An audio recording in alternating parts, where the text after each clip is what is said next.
Jika selama ini kita mengenal botani adalah cabang ilmu tentang seluk-beluk tumbuhan,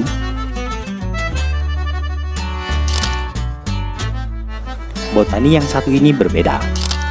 Botani hasil dari pengembangan teknologi pertanian. Sistem ini sudah sejak lama ada. Ini adalah produk inovatif yang dirancang untuk menyiram tanaman secara otomatis. Bukan cuma itu, lewat sistem ini, petani dapat melakukan pemantauan lahan pertanian melalui website.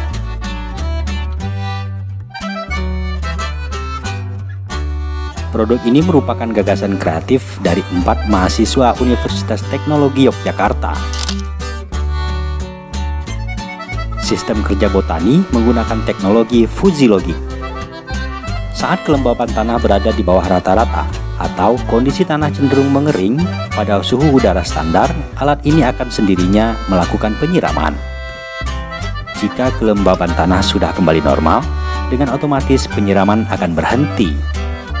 Teknologi fusi logik yang diterapkan dalam sistem botani memungkinkan alat tersebut untuk memproses data dan memetakan ruang input ke ruang output dengan mempertimbangkan konsep kebenaran sebagian. Teknologi ini juga sudah sangat toleran terhadap data-data yang telah disesuaikan dengan kondisi sekitar, sehingga menjadi lebih mudah dimengerti, fleksibel, bahkan sangat toleran terhadap data-data yang kurang akurat. Proses penyiraman pada kebun merupakan aspek yang tidak bisa dipisahkan dalam metode pertanian tradisional. Proses ini bahkan sangat menentukan apakah sayuran yang kita tanam dapat tumbuh dengan subur. Jika penyiraman tidak optimal, akan berdampak terhadap hasil panen, bahkan gagal panen. Namun, penyiraman tanaman di kebun juga tidak sembarangan, seperti mempertimbangkan tingkat kelembapan tanah dengan suhu ruang, dan setiap tanaman berbeda-beda kebutuhannya. Kelembapan tanah merupakan nilai kadar air di dalam pori-pori tanah per lokasi. Nilainya sangat dinamis, tergantung seberapa besar penguapan yang terjadi dan bagaimana suhu udara di sekitarnya. Masalah ini dapat diatasi dengan menerapkan sensor pendeteksi kelembapan pada lahan pertanian. Device akan mengirim data lewat internet tanpa campur tangan manusia. Begitulah sistem kerja Internet of Things. Data yang dikirim bisa melalui alat ke alat atau alat ke server.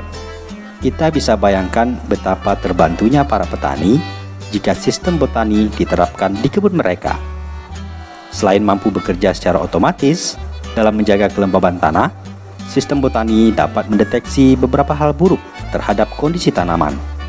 Misalnya, suhu udara di lahan terlalu tinggi, maka dengan sendirinya sistem ini tidak akan melakukan penyiraman, karena database sudah mengetahui penyiraman tanah pada suhu yang tinggi akan dapat merusak tanaman.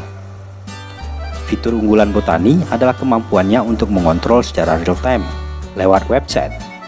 Meski ini bukan teknologi yang baru, namun penerapan botani di lahan pertanian, khususnya di desa-desa, masih sangat minim. Di beberapa tempat mungkin belum pernah dilakukan sama sekali. Dengan sistem kerja yang sangat efektif dan efisien, sistem ini seharusnya menyasar sektor pertanian di desa-desa terpencil.